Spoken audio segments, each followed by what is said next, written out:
Okay, my pleasure is to announce the next speaker, the startup grand dame and one of the most influential business developers in Europe. Ladies and gentlemen, Selma Prodanovic. Cool presentation, thank you, thank you. Thank you so much. Hi, everybody. I'm absolutely overwhelmed, pleased, and humbled by the knowledge that's been shared here today. It's great to be here today. Thank you very much for inviting me. And it's really, I love it to have the opportunity to learn from people that have experienced something that I have not experienced yet, and that they are ready to share that. I think that this is the beautiful part of our world today, is that we are able really to talk to people, to share it no matter where we are, if we are in South Africa, or here in Bosnia, or in Sweden, US, or China, we can share our knowledge because of the technology, and I love it. My name is Selma Prodanovic. I don't have a presentation, no visuals. I would like you to use your imagination, okay? I was born in Sarajevo, so, dobro jutro Sarajevo, and, oh, come on. Yeah, dobro jutro, pa da. And, but I've been living in Vienna for the last 24 years. And even the first 24 years of my life, I've spent them living in North Africa and in Spain and different places. And basically, I changed countries every 4 years. I changed schools every 2 years, and which means that I was always an outsider. You know, you come to that class, you're a kid, and you come into that class, and you know nobody. You don't know the language, the culture, the country, nothing. And then you work hard to adapt and be part of that community. And finally, after 2 years, you're like, oh, I feel good, I'm part of this. And then you start from scratch. And, you know, that's something that really kind of made it my life, and that was the way I lived. And I didn't see it as a problem. To me, it was just normal, and I didn't have a choice because my parents traveled and I had to travel. So basically, I was educated in 4 different languages and 4 different educational systems, which made it great. You know, it sounds great on a CV, but it's terrible. I wouldn't do it to my kid for nothing. You know, it's really difficult to do so.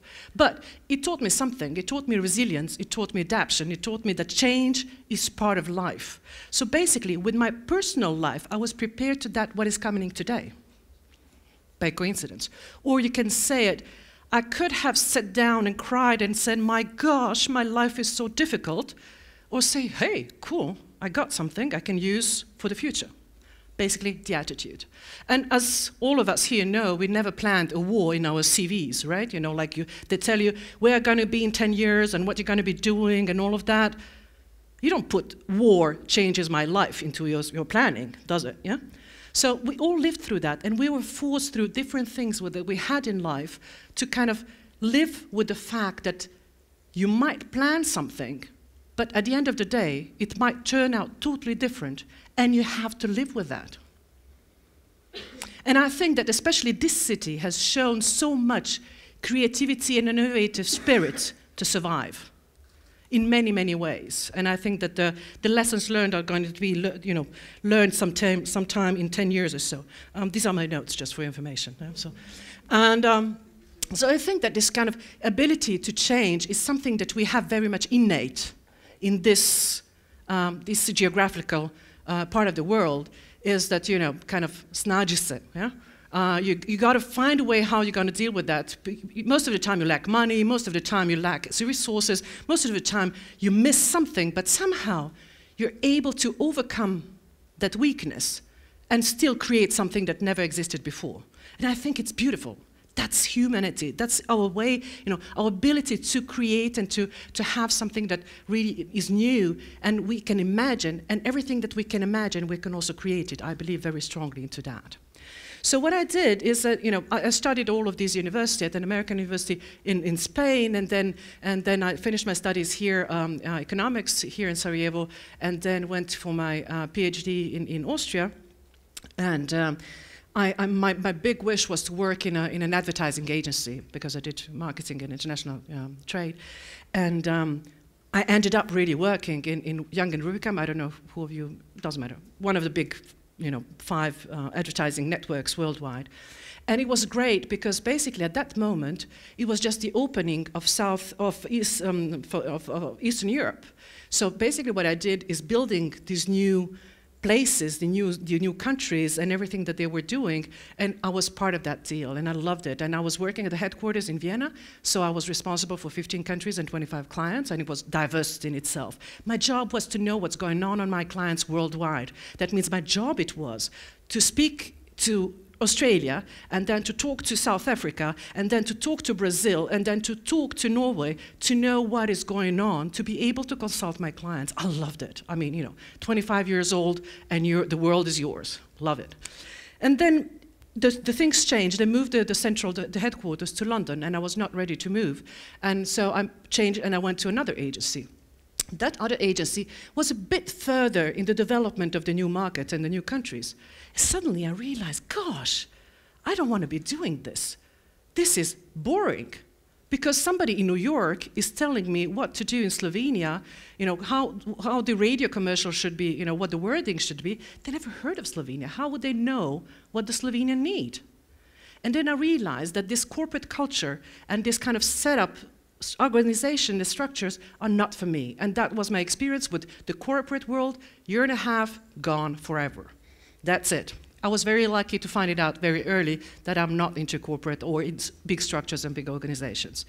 So I went into film production, shooting movies in Venezuela and New Zealand, and then I went into financial consulting. Then I was a teacher for 4 years and, did all kinds of weird things in my life. And it turned out I got my kids, I made a break, and I wanted to go back to work. Yeah? So I thought, okay, I want to use my brain, I want to do something smart, but at the same time, I'm not ready to spend 16 hours a day working for something I don't care about. And how do I combine that? And I didn't find a box for myself. Basically, I ended up 6 months unemployed. Theoretically, I was this ideal candidate, languages and international experience and all of that, but nobody really wanted me. And I was like, I got to rethink who am I, what can I contribute to this world? And there I realized that, in fact, I've spent all my life in business creation. I always created, I was there when something was started, I built it, and I like to think of it, my babies, and as soon as the babies can walk, I'm gone. Because now they can walk on their own.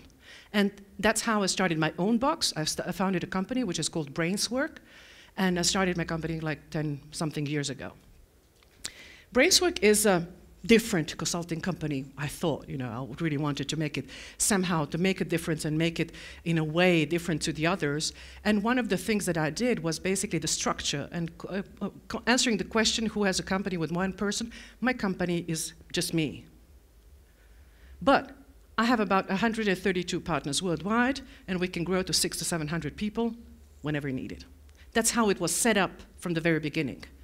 In 2005, that was kind of early.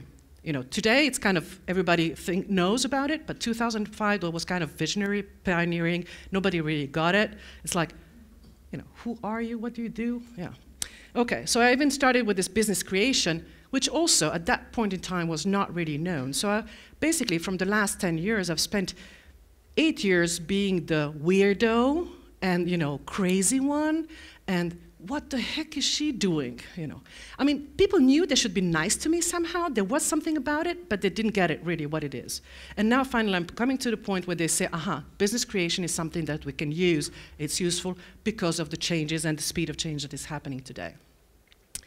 So what is the change and what is it, why do we need this? Is basically what you can, when you look at the technological development that happened between 1900 and 1970, 70 years, is the same technological development as between 210 and 214, 4 years. 70 years to 4 years. That shows you how fast things are changing. And our greatest challenge for the next 5 years is going to be the speed of change and us living in that change. Change is happening. Doesn't matter if we want it or not, it's there. It's just a matter of how do we live with that and how do we cope with that. One question. How many of you like what you do, like your job? All right. How many of you would do what you do even if you were not paid? Okay. How many of you would do what you do if you had to pay for it? All right, okay.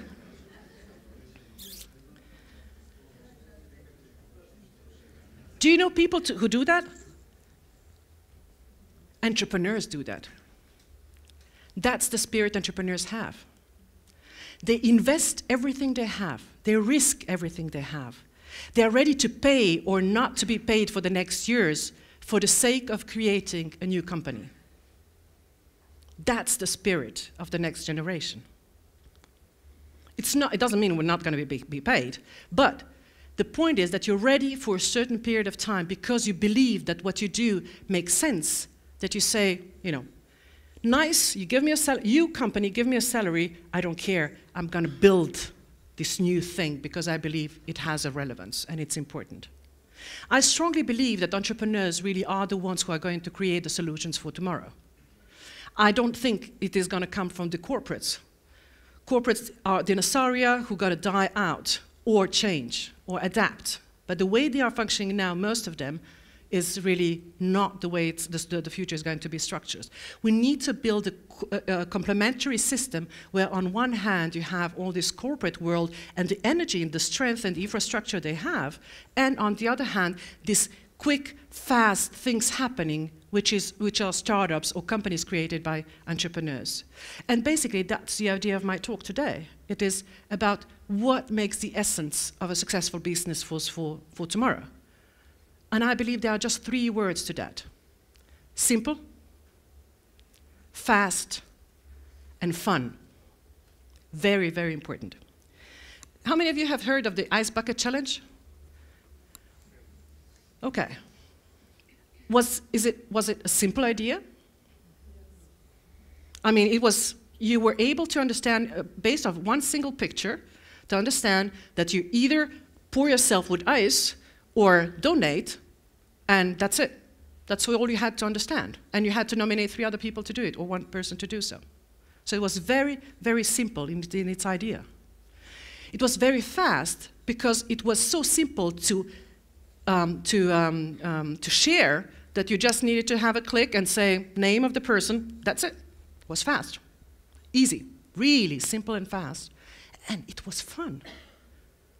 It was fun pouring yourself. It was fun celebrating yourself also. That's how it got really that far. And at the end of the day, because it was so simple, fast, and fun, it was one of the most successful fundraising campaigns ever made and awareness-building campaigns. Simple, fast, and fun. Let's take an example. Apple. We've heard of that. When was the last time you went to the app on the web, on the website of Apple? Did you kind of? No. Okay. Gosh, how many Apple fans here? All right. Good. Good. Good. Good. All right. So one of the things that they did is basically, or at least even if you're not a fan of Apple, but if I ask you, how many phones were there? How many phones did Apple produce per year? You would know that. 1 was per year. It was iPhone 1 and 2 and 3 and 4, and now it's like kind of S, you know, you have the, but at the same time, all of these big companies were creating like 5, 10 different products to be, to adapt to the different needs and the markets that they had, that they're covering. Whereas Apple was saying, we produce 1 single phone. Simple. Fast means that every year you got to buy a new one because you're old now. Yeah? Simple, fast, and fun. People were standing like they would spend the night in front of the store just to buy the newest phone. I mean, you know, there was a fun factor in that everybody loved it to have. Simple, fast, and fun. One of the most successful companies worldwide and the most successful brands. What they achieved is basically, they had, if you look at the market share, they were just like, they had like 1% of the market. If you looked at the sales in comparison to others, they just had 7%. If you look at the profits, they had 14% with 1 single product, but smartly built.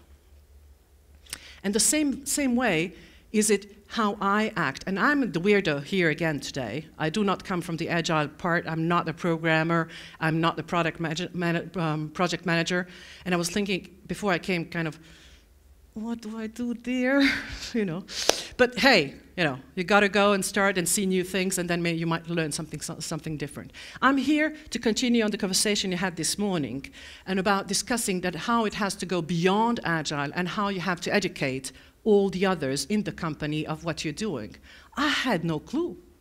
I had to check and learn to find out what is you're doing. And you're doing a great job. You're doing fantastic stuff. Come on, tell me more about it. I had no idea. You are living in your little world. I mean, little world, yeah. And the others don't know so much about it because it's so specific.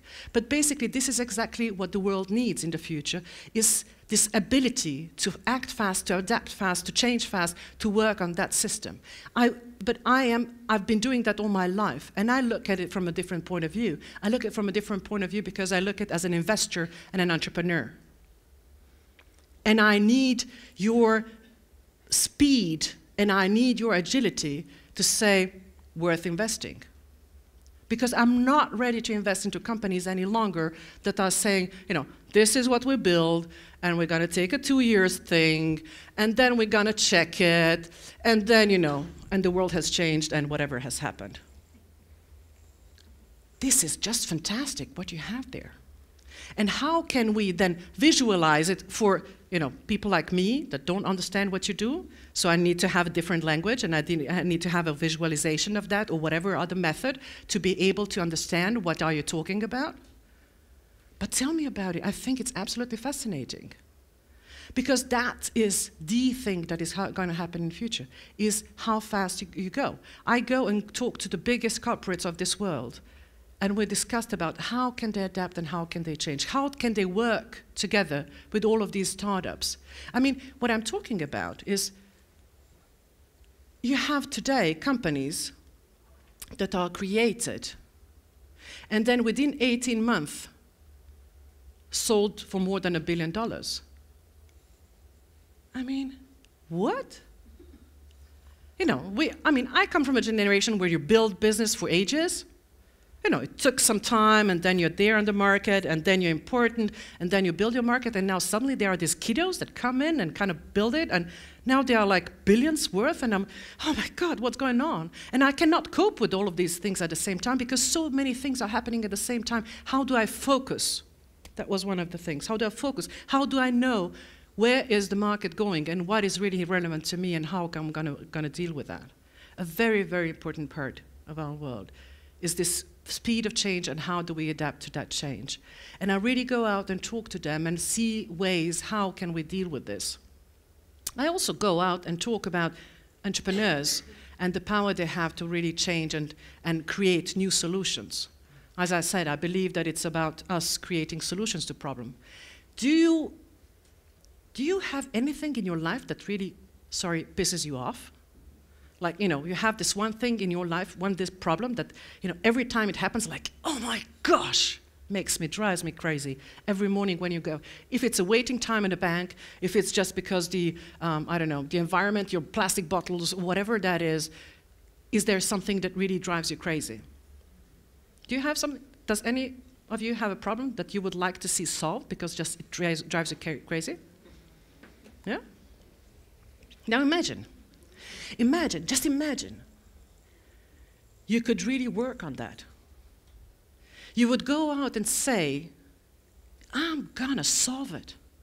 I'm gonna find a way so that tomorrow, or in a year, or in 10 years, I'm not gonna have that problem any longer.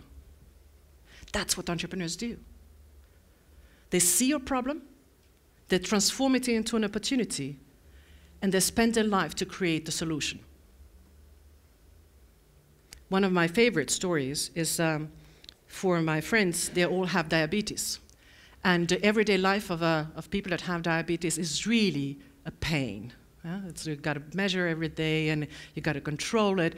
And, you know, especially if you're a young person, you don't want to spend your time doing that all the day.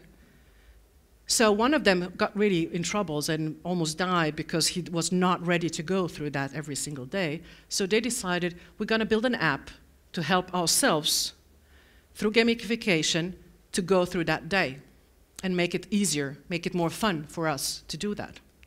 So they developed that app, And it turns out there are 360 million people out there who have the same problem. Whoa, that's a business. But they solve their own problem. If you look at any of the companies, Uber, the taxis, do you know about Uber? Yeah, okay. Uber guys, I mean, except for the fact that they already had some other companies before, but basically what they wanted to do is to solve the taxi issue in San Francisco. That's how it started. They have an issue they wanted to solve and then worked on it, and then, whoo, they are now kind of dominating the world almost. Huh? The same goes for Airbnb. Finding solutions. It's all big companies have started one way or another because you wanted to solve an issue that you dealt with. And these are the most creative companies and the most successful companies. That's one of the things I invest when I invest. I want to see the problem. I want to know that you're going to stick to that problem. You're not going to go after a year later and say, no, not funny, I'm gone, I don't want to do that. No? So I really want to see you and your passion for solving the issue and sticking to that issue. But how do you find your passion? I mean, when I asked earlier how many of you love what you do, it was not everybody in the room. I used to work as a teacher, and that was probably the most important experience in my life. I was already getting to be this boring adult, believing I know everything, and when you start kind of having this attitude, I know it all, yeah? And then I was confronted with 14, 18 years old, and I realized how little I know, and how much there is that comes from those kids. And it was the most beautiful experience. And I love to, do with the 14 years, I would always do with them, what do you want to do when you grow up, and what it's going to be. And I was trying to convince them that there is something for everybody, that if there's something you really like, you might be able to turn a business out of that and work in that. And one of the girls goes and says, well, I wanted to be an astronaut, but now it's too late. 14 years old? Now it's too late? Oh my gosh. All right, considering the fact that her background and where she was, the chances that she really became an astronaut were really very, very small, very tiny. And I was like, we got to talk about this. And we spoke about this. And she goes, and we found out that it's not about being an astronaut. It was about being in space. But at that point in time, the only way to be in space was being an astronaut. But let's think, that was like 15 years ago. Let's think about it today. How many people? I think there are about 3,000 people that already booked a travel, like a touristic travel to space. Considering that it was a tourism school, I told her, hey, by the time you're finished, you've gained some experience, you might end up leading and managing a hotel on the moon. Wow, that's a different perspective. And I think that is the most important part, is that what we usually do, we are fixed on this way to get there of being an astronaut and not on the being in space. And that gives us really the fact that we will probably not reach that goal because we think in astronaut. But when we realize that what we really want is be in space, then we can find new ways to get there. So we discuss further, and there's this one young guy and goes, you know what? I love watching reality TV shows, and I want to have my Coke and my chips. What job is there for me? Okay, you've got to admit, it's a bit difficult, yeah? Do you have any idea?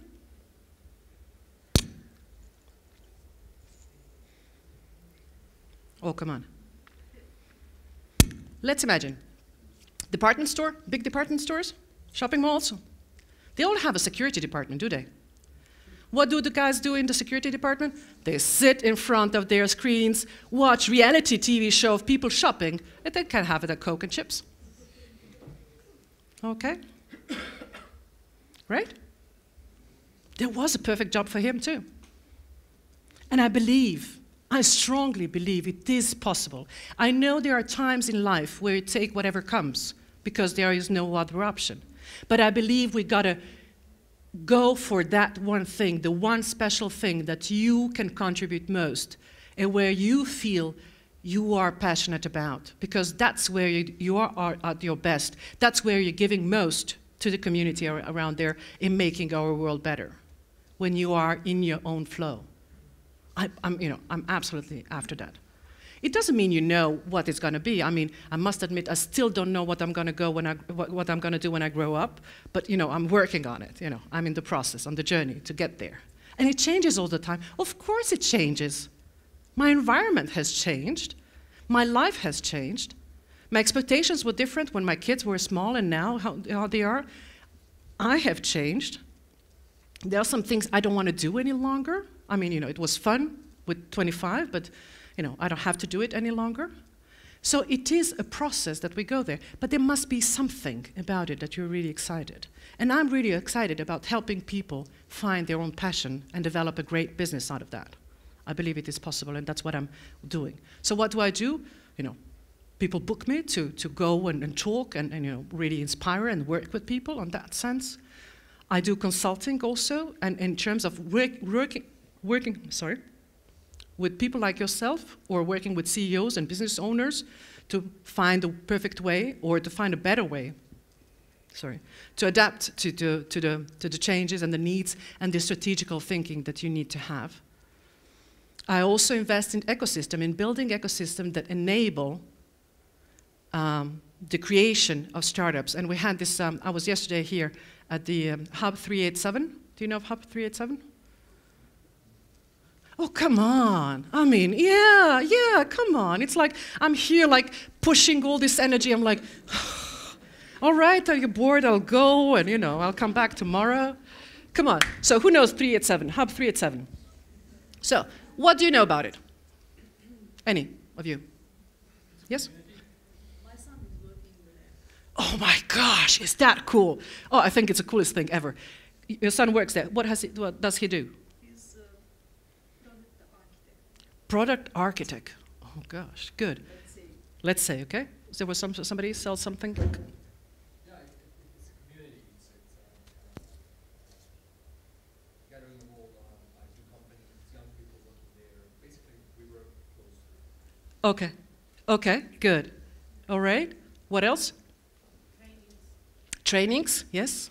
They're doing a lot of work now lately in really fast education. More?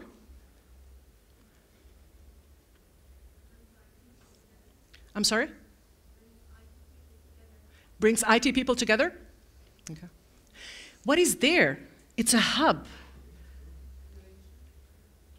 Sorry? I'm sorry, Innovation, exactly. What was that? I mean, that's exactly the point. It's not only that it's a community, it's a co-working space, it's fun and it's cool, and all these IT people getting there, that's nice to have. But the point is, what can get out of there? What can be created if you create a space like that?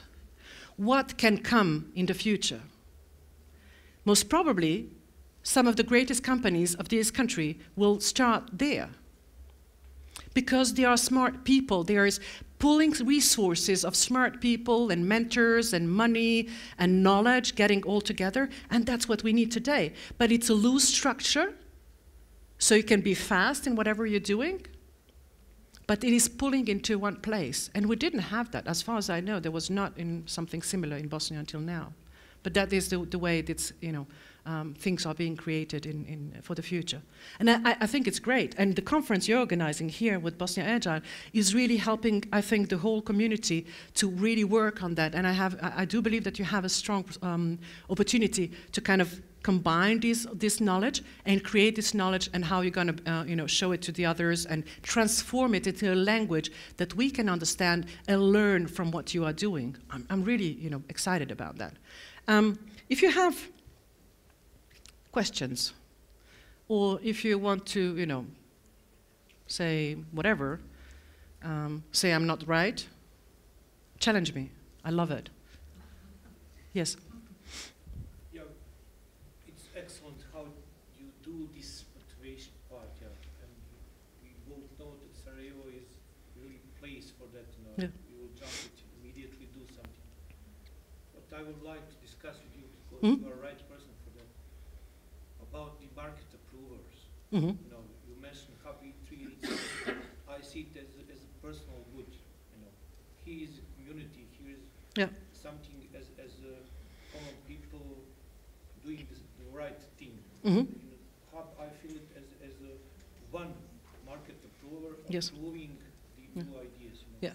how to bring more of those market approval, how to have this activity or to have this Scale it. ability to scale it Yeah. and to that world, you know, we can offer a lot Mm.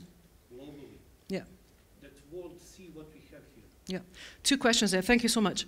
I think that it is one of the important thing is that if we look at the development here, be it of the country or the region, I don't think we should be doing all the steps everybody has done. We have to go, you know, think the future and go up there.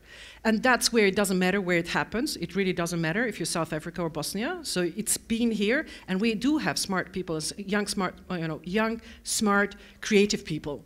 And if they lack knowledge, you can add it. If they lack mentorship, it's about building up. And for example, if you look at the case in Austria, where I'm based in Vienna, and part of my work was I started working with the creative industries, with the creatives, and then realized that they have no clue about business, and then, you know, I kind of moved into that business part of that. And then I realized there are so many people and startups out there who have no clue about how to build a business. Then I moved into the startup world and basically kind of mentored over 400 startups and worked with over 1,000 startups in one way or another. What really happened, we were, that's year 2009, you know, beginning of 2000, end of 2008, beginning of 2009, exactly at the financial crisis. So it was obvious that the whole world was in a kind of a standby thing. You know, just don't move. We don't know what the future is. And it was a great moment to say, okay, now is the moment to start something new. And we were basically a handful of crazy people, a handful of really people that believed that we can make the change, and started each of us working in our field. That means that I was working with the startups directly. There was a guy that, I don't know if any of you have heard of the Pioneers Festival. The guy who started the Pioneers Festival, you know, the first pitch was at an event that I started. There was a guy at the university who started, you know, creating. So it was just like really a handful of people that private initiatives, you know, just personal, we cared, and we started working on it because we simply cared. And it grew a little bit, and, you know, I helped in there, and he helped me, and she helped me, and we kind of started working. Because, of course, if the Hub 387 now stays alone, it will never do. It cannot. It has to be part of an ecosystem. So you got to build it, and I think that you have a big part to play into that. But it's also talking to university. And to be honest, I mean, we never had any help from the state. And I'm now lucky and happy that it didn't happen. I mean, we wished very strongly at that time that somebody sponsors us, or, you know, state gives some grant or whatever, but it turned out that would have destroyed us, because the way we did was to act absolutely independent, be fast. You know, you didn't have to tell anybody why we are doing this. You just knew you had to do it, you went for it. Yeah? And that was an agile way of creating the whole system, and I think it has to be based on these private initiatives. For example, on Monday in Vienna there's a conference, and we are discussing about how to involve the diaspora in financing startups. That's something that is really, you know, something. So it's about kind of getting a bunch, 10 people together that have different aspects of that, and kind of start building. And basically we started 2009, and now it's, you know, 2015. In 6 years we created an enormous amount of work and great results.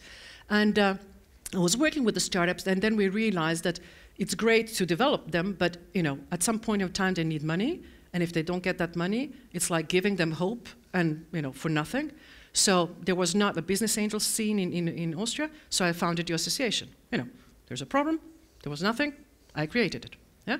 And we started 3 years ago, we started with the Business Angel Association. We have now about 150 members, so it's not big. It's about really kind of having the right active people who are ready to invest smart money. Smart money, a business angel is a person that invests cash, financial capital, but invests knowledge about the industry and the, you know, the field where the startup is, so it's like the human capital, and invest the social capital, the network. That is extremely important. It's about smart money. It's not about grants, it's not about banks, it's not about cash. It's about getting on board people that can really help you in creating that startup and getting there. But really, you know, I didn't care, you know, I really, you know, I saw an issue, and I went for it. And now, I always like to say, now I've created my own market, Thinking strategically on a long term, in 2009, I didn't have a market. I wouldn't be able to do what I love doing, and now I have a great, growing and scaling market.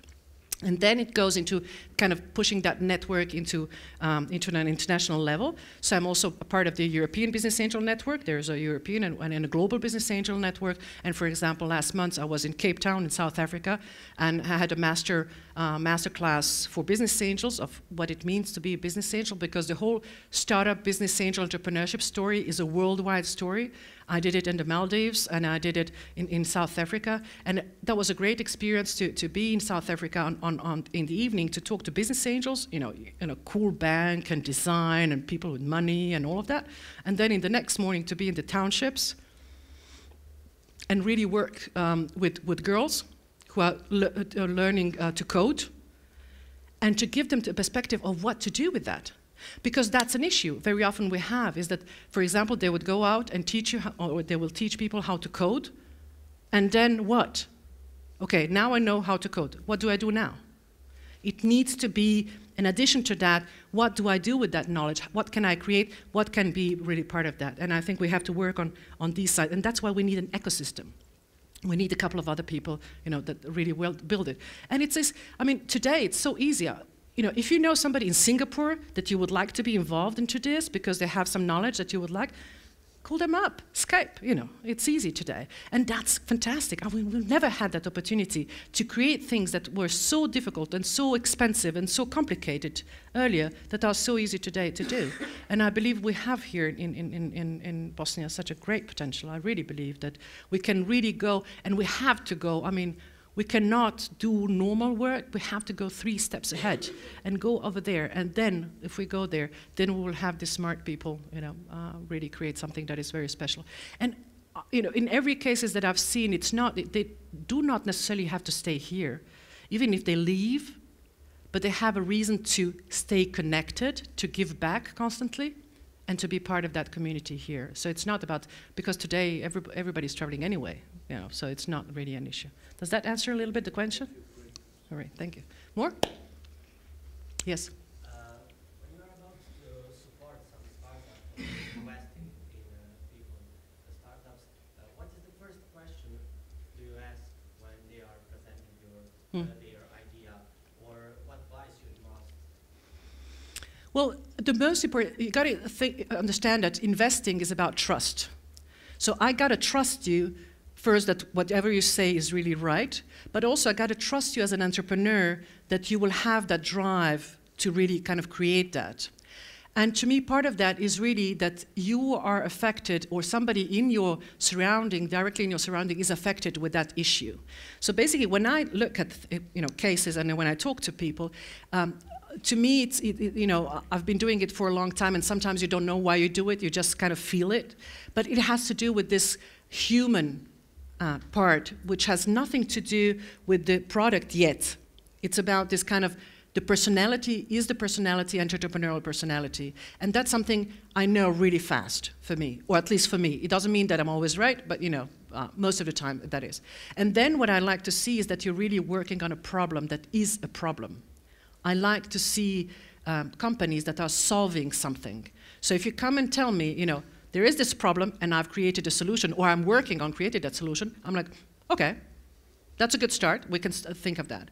Very often what happens is that startups or founders, when they talk about their startup and when they pitch it, they're talking about all the technological and all the work they have done. Sorry, I don't care. I want a computer that works. I don't need to know how. At some point of time, I need to know because I need to understand the technology behind it. But at the very beginning, I want to know, computer, it works, and I can, see the picture of my daughter. And I'm like, oh my God, yes, yeah? And talk to me on an emotional point of view also, I want to see a problem. I want to see a solution. I want to see a great team of complementary people together. And I want to see, of course, the market at the end of the day, if there's a market to that. As I said, the application for the diabetes is nice, but what really makes it interesting is when you know that there are 360 million people that have the same problem, and they've created a solution. And in your first pitch, in your first situation, when you talk to people, you got to be you got to be able to describe your startup in like 3 or 4 words. As long as you need a 20-page presentation to explain what it is, you're not yet there. You got to work on your focus, on your strategy. What is it, what you do? What is the problem that you're solving? And when you have that, then you're already, much, much further. Then, of course, things like, if there's a market traction, are you on the market? Is anybody using it? Is it in a beta stage or a later? What are the KPIs that you're using? All of these things then, come at a later stage. But at the very beginning, it's like this human part in it, and then, the problem, the solution, and the market that is behind. Does that answer your question? Thank you. More? Please. Many people in this country are frustrated for not having the system, for not having a secure country, and you mentioned that actually that can be an advantage. Yes. Entrepreneurship. So can you maybe explain a little bit of this? And in later stage, how to scale that when the company gets bigger and bigger, how to keep the spirit? Okay. The first thing is, there are so many things that are not. Sorry. Oh, the question. So the question is the fact that it's not such a regulated market. I said that is an advantage here in Bosnia. And at a later stage of a company, how can you scale it on there? I strongly believe that the fact that it's all such a chaos here, yeah?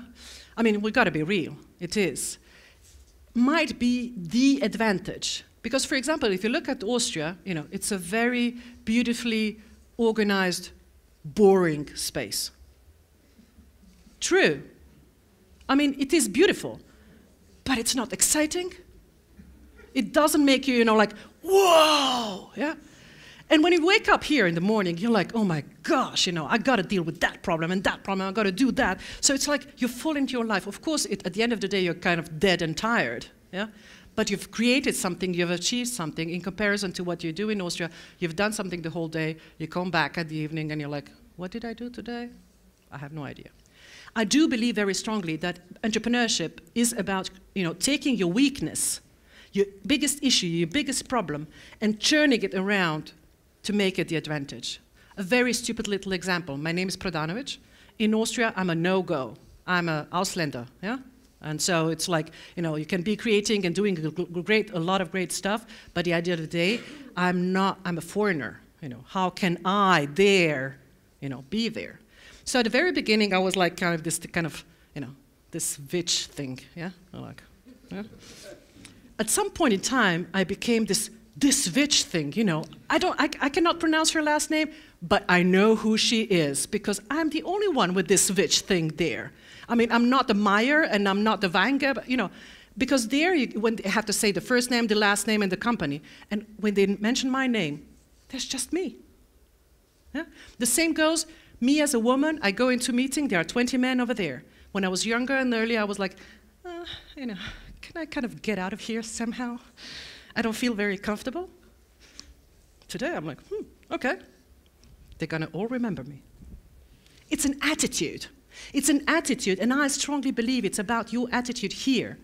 To say, I don't give a damn. I can make it. Who do I need? What do I need? Who can help me to do so? And create it. And I strongly believe that this kind of, what you have to do in your brain all the time keeps you kind of going, and your creativity and innovative spirit is really what can make the difference, and you can create much more than a lot of other companies, a lot of other countries. I strongly believe that's true. I mean, it's up to you what you do. I mean, do you think somebody came to me in Austria and told me, would you like to be successful and kind of create this ecosystem Nobody asked me. Nobody gave me nothing. They even tried everything. I mean, at the moment when I started, basically I started my company. I was a half-time teacher, a full-time mom, and trying to write my PhD at the same time, and I was starting my company. I mean, yeah, I wouldn't do it again like that. But anyway, I didn't have any money to do so. I mean, to really start a business and invest in business. So I had this small little office, and I could just go for 2-3 hours at the maximum because I just didn't have time. Or maybe 1 hour and work a little bit, but I wanted to have my office because I had the kids at home. So when I would go for these 2 hours in the office, it didn't pay off to turn on the heating and heat the whole thing because by the time it got warm, I was already gone. So I wouldn't even put the heater on, and I would be in my boots and my jacket, working, because I loved it. I was excited, and nobody, gave me nothing. I was an Ausländer.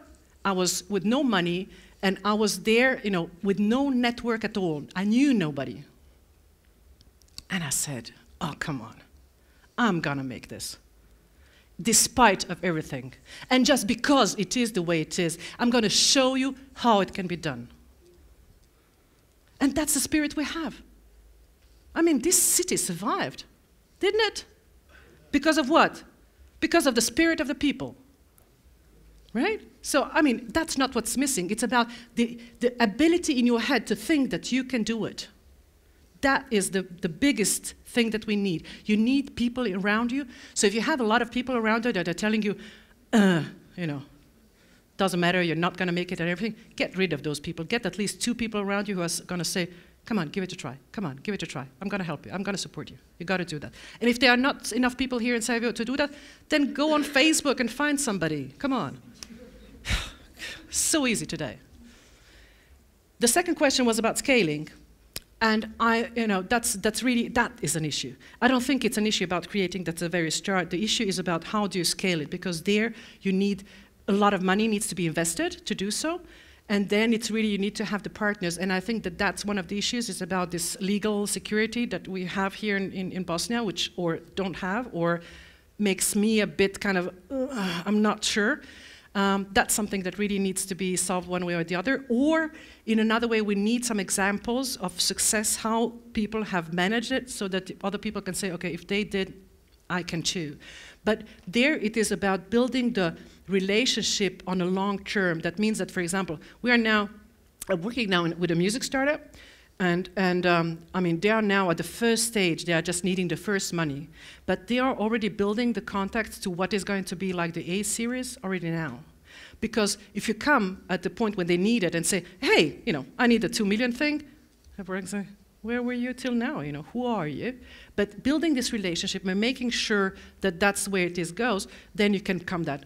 In other words, that would mean that if you have a company that should be scaling at some point in time, you should be building that relationship with the potential strategic partners or investors or whoever that is now, as to make sure that in year 2 or 3, whenever that comes, that you can there is so much trust that they are ready to overcome the difficulties and say, hey, you are such cool guys, we're going to do this, and girls. I'm very happy to see women here. There are not many places where you have, I mean, if I understand, there's a lot of programmers and IT and everything, and usually when you go in, most of them are just men. And I'm happy to see a couple of women. Well, so I don't know what the time is. How much time do we have? Couple more. Okay, couple more minutes. One last question or 2 last questions? I don't know. Yes?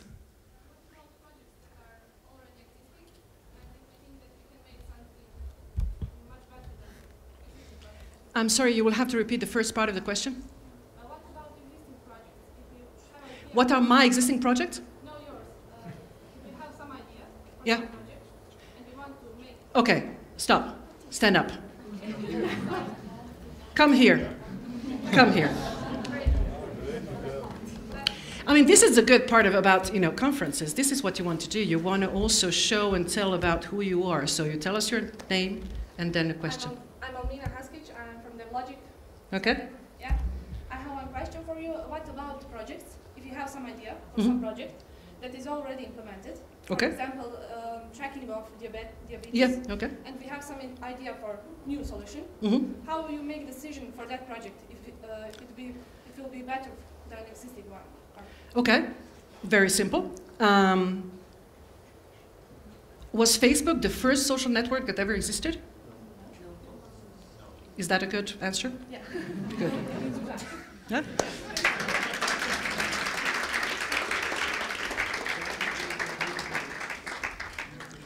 Remember, it's never, ever about the idea. It's the execution. Yeah? So there was MySpace, Facebook came, and yeah?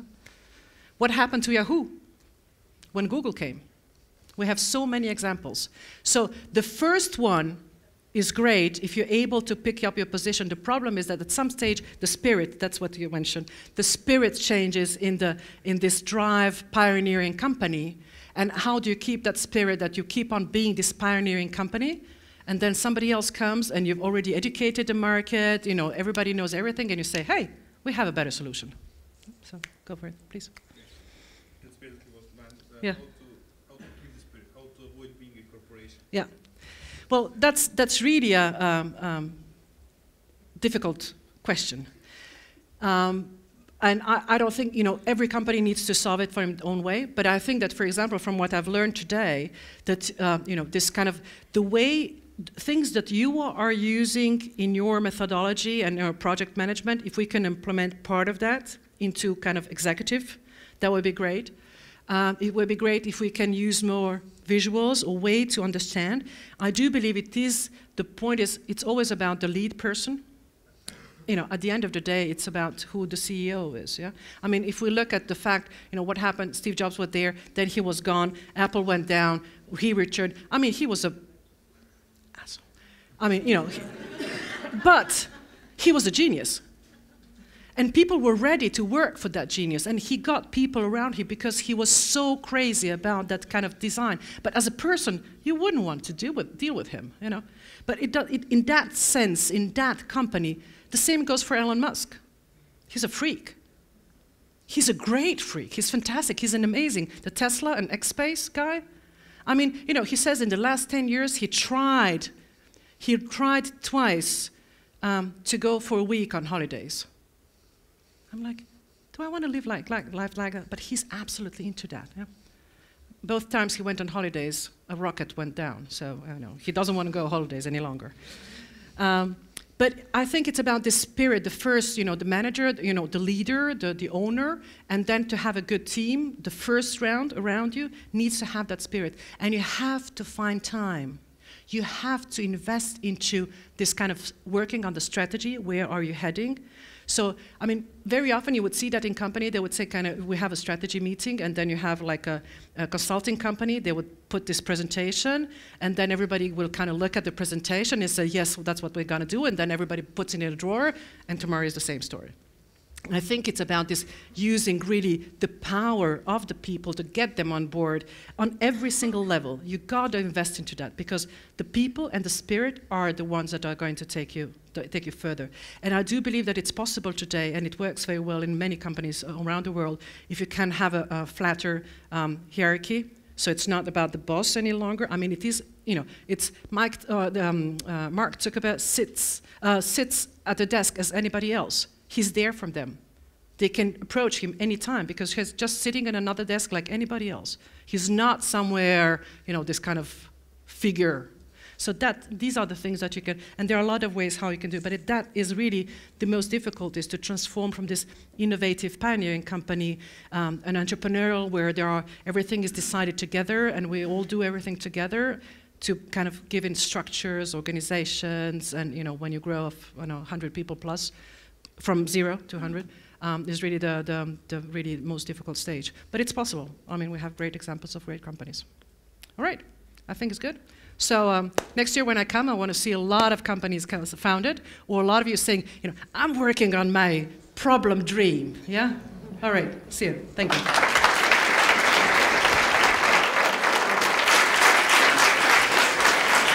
Thank you so much. Thank you. I think it's very interesting to be in Sarajevo and to have a Mostar thing. Yeah?